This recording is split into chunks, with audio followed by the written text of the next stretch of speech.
स्वागत है आप सभी स्टूडेंटों का जेएमबी स्टडी भारत में। तो आज हम स्टडी करते हैं अंगद सर के साथ कक्षा 9वीं की गणित के अध्याय 5 का, जो है यूक्लिड की ज्यामिति का परिचय।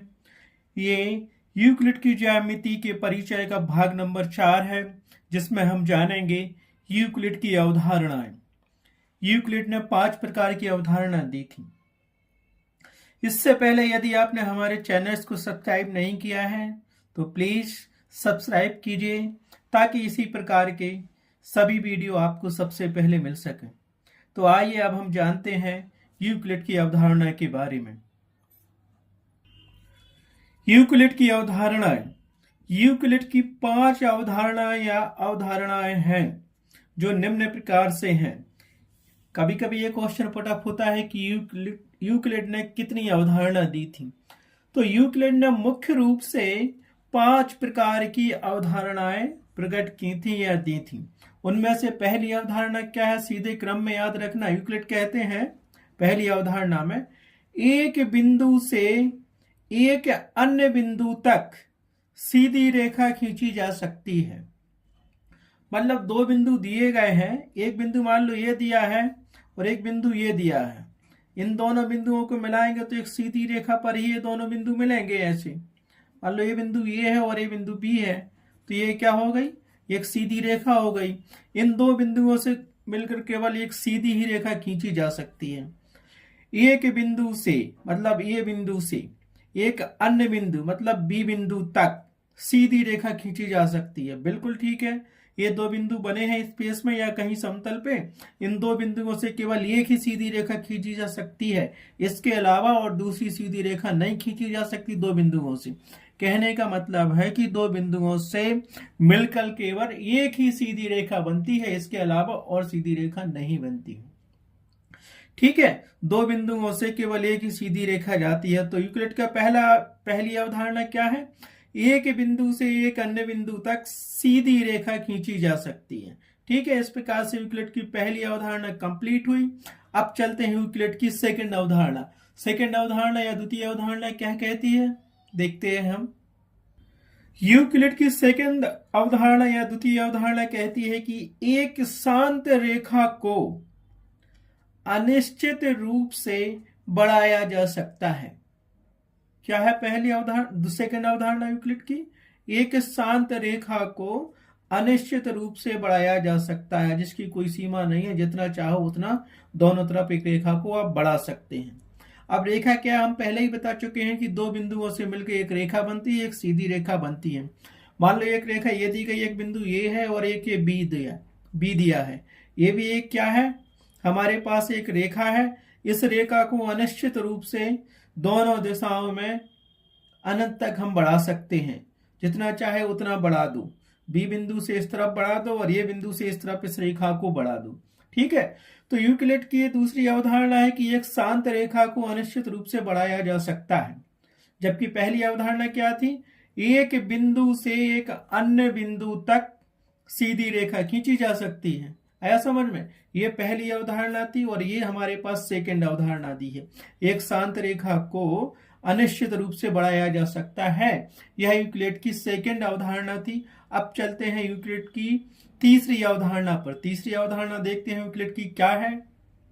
यूक्लिड भाई साहब बोलते हैं अपनी तीसरी अवधारणा में कि किसी बिंदु को केंद्र मानकर तथा किसी त्रिज्या से एक वृत्त खींचा जा सकता है।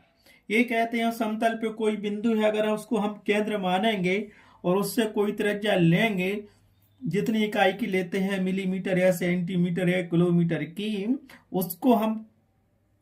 उससे हम एक वृत्त की रचना कर सकते हैं। अगर आपके पास एक बिंदु को हम केंद्र मानते हैं और एक त्रिज्या लेकर हम एक वृत्त की रचना कर सकते हैं। माना कि हमने एक बिंदु ये लिया, ये बिंदु वृत्त का केंद्र हो गया और त्रिज्या हमने क्या ले ली, यहां से यहां तक की त्रिज्या क्या ले ली, आर मीटर ले लो। ठीक है, तो वो कह रहे हैं इस आर त्रिज्या आर लेकर हम एक वृत्त की रचना कर सकते हैं। देखो ये भी त्रिज्या है, ये केंद्र बिंदु है, ये भी आपकी आर हो गई, ये भी आपकी आर हो गई, ये भी आपकी आर हो गई त्रिज्या। तो वो कह रहा है कि एक बिंदु को केंद्र मानकर तथा किसी त्रिज्या से एक वृत्त की रचना की जा सकती है। बिल्कुल ठीक है। अगर आपके पास एक बिंदु है और एक त्रिज्या है तो आप एक वृत्त की रचना कर सकते हैं। आया समझ में? पहला बिंदु क्या था, पहली अवधारणा क्या थी? एक बिंदु से किसी अन्य बिंदु तक एक सीधी रेखा खींची जा सकती है। यही थी हमारे पास पहली अवधारणा। सेकंड क्या थी? एक सीधी रेखा को या एक शांत रेखा को अनिश्चित रूप से बढ़ाया जा सकता है दोनों दिशाओं में। ऐसा कर दिया था हमने, बढ़ गया था दूसरी अवधारणा में। तीसरी अवधारणा कहती है अगर आपके पास एक बिंदु है और एक त्रिज्या है तो दोनों को मिला के एक हम वृत्त की रचना कर सकते हैं। तो क्या कहती तीसरी अवधारणा? किसी बिंदु को केंद्र मानकर तथा किसी त्रिज्या से एक वृत्त खींचा जा सकता है। इस प्रकार से यूक्लिड की ये तीन अवधारणा कंप्लीट हुई। यूक्लिड की चौथी अवधारणा क्या है, हम देखते हैं उस चौथी अवधारणा के बारे में।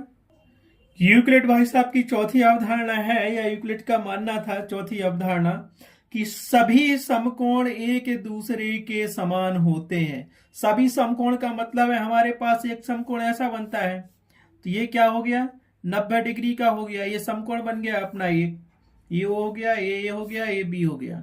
ठीक है। अगर इस समकोण को घुमा दिया जाए तो एक समकोण क्या बनेगा, ऐसा बन जाएगा। तो ये भी तो एक समकोण है 90 डिग्री का, है कि नहीं? ए बी और ओ। ठीक है। अगर इसको और उल्टा कर दिया जाए, हो सकता हमने ऐसा बना लिया हो समकोण, तो ये भी तो 90 डिग्री का समकोण है हमारे पास। ये बन गया, ओ हो गया, बी हो गया। तो वो कह रहे हैं कि जो भी सभी समकोण एक दूसरे के समान होते हैं, समकोण का मान हमेशा क्या होता है, 90 डिग्री होता है। समकोण कहीं भी बना हो, किसी भी प्रकार का बना हो, उसका मान 90 अंश होता है। जितने भी प्रकार के समकोण होते हैं वो 90 अंश के होते हैं। ठीक है। इस प्रकार से चौथी अवधारणा कहती है हमारे पास यूक्लिड भाई साहब की कि सभी समकोण एक दूसरे के समान होते हैं, मतलब एक दूसरे के बराबर होते हैं। वो तो परिभाषा ही है सभी समकोण त्रिभुजों की कि समकोण त्रिभुज 90 अंश का होता है। वो चाहे सीधा बना हो या उल्टा बना हो या तिरछा बना हो, सभी समकोण 90 अंश के होते हैं। इसलिए उन्होंने कह दिया कि सभी समकोण एक दूसरे के समान होते हैं। इस प्रकार से यूक्लिड की ये चौथी अवधारणा भी कंप्लीट हुई। अब देखते हैं यूक्लिड की हम पांचवी अवधारणा। पांचवी अवधारणा क्या कहती है यूक्लिड की? यूक्लिड की पांचवी अवधारणा हम देखते हैं जो सबसे ज्यादा इंपोर्टेंट है, क्वेश्चन में अधिक बार पूछी गई है। यूक्लिड की पांचवी अवधारणा लिखिए या यूक्लिड की पांचवी अवधारणा को बताइए। इसके बारे में क्वेश्चन भी पूछे जाते हैं, तो इसको समझ लेते हैं पहले यूक्लिड की पांचवी अवधारणा क्या कहती है। यूक्लिड भाई साहब कहते हैं यदि एक सीधी रेखा कामा दो सीधी रेखाओं पर गिरकर, एक सीधी रेखा दो सीधी रेखाओं पर गिरकर अपने एक ही ओर दो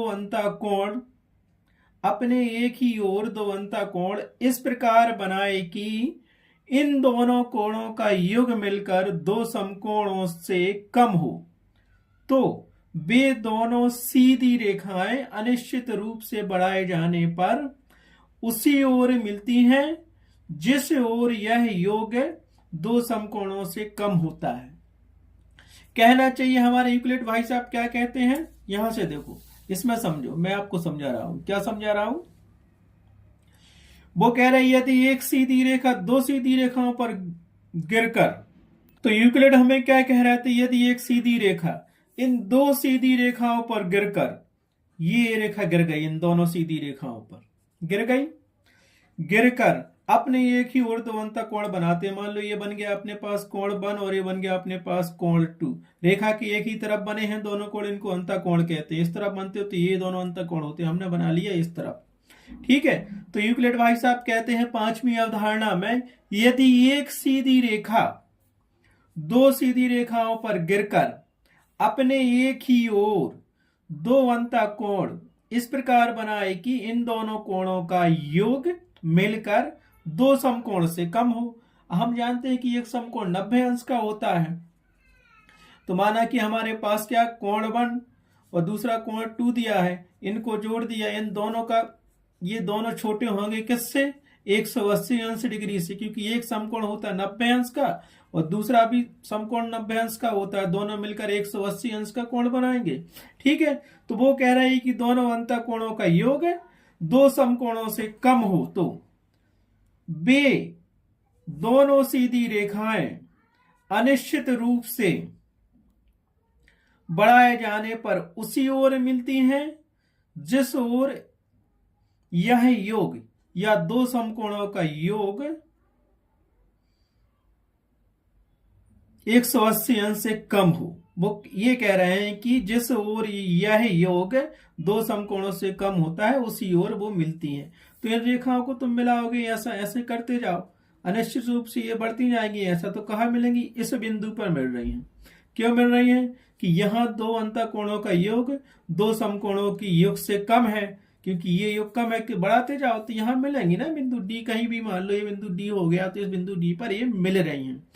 तो इनकी पांचवी अवधारणा कहती है यदि एक सीधी रेखा दो सीधी रेखाओं पर गिरकर एक ही ओर मतलब एक तरफ दो अंतःकोण कोण 1 और कोण 2 इस प्रकार बनाए कि इन दोनों कोणों का योग मिलकर दो समकोणों से कम हो, तो वे दोनों सीधी रेखाएं अनिश्चित रूप से बढ़ाए जाने पर उसी ओर मिलती हैं जिस ओर यह योग दो समकोणों से कम होता है। आई बात समझ में? इन दोनों अंतःकोणों का योग दो समकोणों से या 180 अंश से कम होता है, ये उसी ओर मिलेंगी। और अगर 180 अंश के बराबर होता है तो ये कहीं नहीं मिलेंगी, या ज्यादा होता है तो अनंत तक ये बढ़ती जाएंगी इस तरफ, ये कहीं नहीं मिलेंगी। लेकिन जब योग इन दो अंतःकोणों का योग 180 अंश से कम होगा तो वो किसी उसी ओर मिलेंगी जिस तरफ योग दो समकोणों से कम है, दो अंतःकोणों का योग। आया समझ में? इस प्रकार से यूक्लिड की पांचवी अवधारणा कंप्लीट हुई। ये पांचवी अवधारणा अधिक बार पूछी गई है और इसको समझ में तो आ गया होगा कि यूक्लिड की पांचवी अवधारणा के अनुसार दो सीधी रेखा उसी तरफ मिलती हैं जिस तरफ दो अंतःकोणों का योग दो समकोणों से कम होता है। जैसे इस तरफ कम है दो अंतःकोणों का योग, मान लो ये हमारे पास दिया है 40 डिग्री का, ये दिया 70 डिग्री का, दोनों कितने ये दिया हमारे पास 30 डिग्री का, तो कितना 70 डिग्री हो गया। या इसको 90 डिग्री भी कर लो तो कितना मिलेगा? 90 डिग्री और 40 डिग्री कितना हो गया? 130 डिग्री हो गया है। तो 180 डिग्री 180 अंश से कम है ना। इस प्रकार ये दोनों रेखाएं किस तरफ मिलेंगी? जिस तरफ इन दोनों अंतःकोणों का योग दो समकोणों से कम होता है।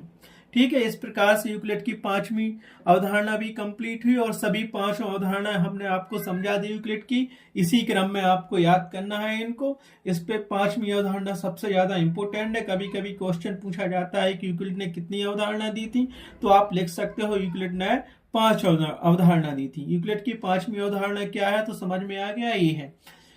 इस प्रकार से यूक्लिड की इंट्रोडक्शन वाले चारों पार्टों का वीडियो कंप्लीट हुआ। अब नेक्स्ट पार्ट में हम करेंगे यूक्लिड की प्रश्नावली 5.1। 5.1 में कितने प्रकार के सवाल दिए गए हैं आप देखिए, इसमें से 3 या 4 नंबर का क्वेश्चन आता है इस चैप्टर में से।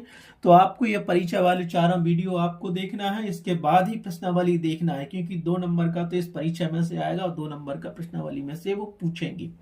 और हाँ, एनसीईआरटी के सारे एग्जाम्पल आपको करना ही है इन चैप्टरों के, क्योंकि ये क्वेश्चन तो आपको आएगा ही 100%। इस प्रकार से वीडियो कंप्लीट हुआ। Thanks for watching my video.